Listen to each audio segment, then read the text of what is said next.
Okay, so recently I have had some run-ins with my credit and had issues when we were trying to buy or build a bigger house. And I thought that my credit was exactly where it was supposed to be because we are getting a VA loan, so we needed a 620. And I pulled my credit on freecreditreport.com because you can go on that website, you put in your credit card information, they give you a 7-day free trial. So I pulled it up. And it was so not even close to where I thought it was going to be. I was expecting a 630-ish. We've had credit issues in the past. When my husband became disabled, we went from $4,000 to nothing literally overnight. So we went and pulled the credit on this freecreditreport.com. It came back a 573 for Experian, and I almost had a freaking heart attack.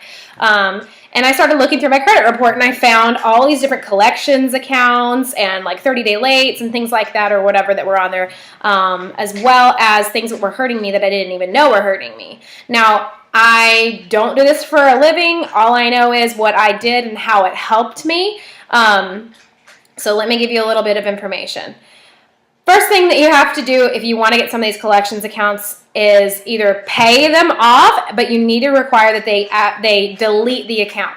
Here's the problem with getting a paid in full on an account. If it's an old account, say 12 plus, 24 plus months old, and you owed the money way back then and it hasn't been updated since then, but it's still hurting your credit because it's there, if you go and you pay it and then you get the paid in full, it's like rattling the bee's nest. It's going to come back up on your credit and be like a whole new bad hit.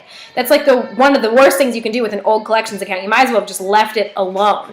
Secondly, like, don't ever admit the debt is yours. Just kind of say, yeah, well, I don't really believe that this is my debt, but I am willing to pay it as long as you will completely delete it off of my account. So it's called a pay for delete. Now, I did have a company that offered me a pay for delete, and then they told me that if I had to call back with the money, if I didn't have it right then to give them, that they were not going to accept it. Well, lo and behold, that's exactly what happened, and I called them back, and they told me that they were not going to do the pay for delete. So basically what I did was I called back a third time. I asked for a supervisor, and when I got the supervisor on the phone, the first thing that I said was, do you offer a pay for delete? Well, she says to me, well, what do you mean by that? And I said, well, I can pay you and you guys take it off my credit report. And she said, well, we could probably do that. Let me see your account information. What's your social? So I gave her my social security number. She pulled it up. Well, here's what happened. She says, oh, man, we already offered you that the ability to pay it in full and have it completely deleted off your account, but you refused to pay it at that exact time because you said that you didn't have the funds. So now we can offer you a paid in full settlement. And I said, no. I said, because I've done my research and I called the state attorney general, and according to the FDPCA guidelines, who is the person that, or the company that actually gives them their license to be a collection agency or whatever, as far as I'm concerned, I said, and according to the FDPCA guidelines, you guys are in violation because you are not allowed to offer a pay for delete. I was like, that's completely out of the guidelines. You guys can get your collection agency license revoked.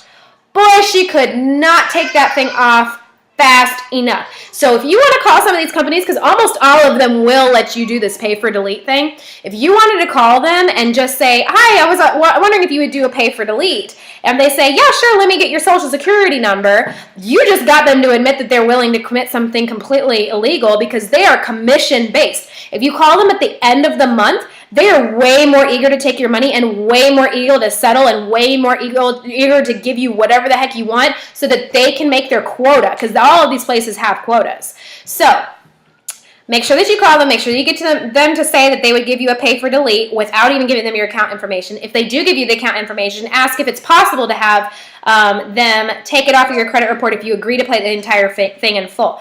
Obviously, at first, you want to try to get them to delete it for a settlement and maybe offer an amount that's 40 to 60% less than what you actually owe. But if that doesn't work out, then shoot, pay the whole thing in full. Yeah, it might cost you $1,000 or $1,800, but it's also going to gain you a ton of points on your credit report, and it's going to save you a lot of money when it comes to financing whatever it is that you want to get, a house, a car, blah, blah, blah. So I successfully got 4 out of 5 collections accounts removed off of my account in the last 4 days because of this, and I got 1 out of 1 removed off of my husband's.